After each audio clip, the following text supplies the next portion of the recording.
మెల్లగా తెల్లారిందో ఎలా, వెలుతురే తెచ్చేసిందో ఇలా, పోసి నవ్వులతో మెరిసే పసిపాపల్లా.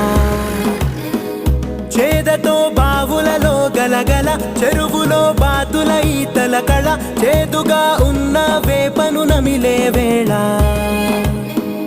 చుట్ట పొగ మంచుల్లో, చుట్టాల పిలుపుల్లో, మాటలే కలిపేస్తూ మనసారా మమతల్ని పండించి అందించు హృదయంలా. చలిమంటలు ఆరే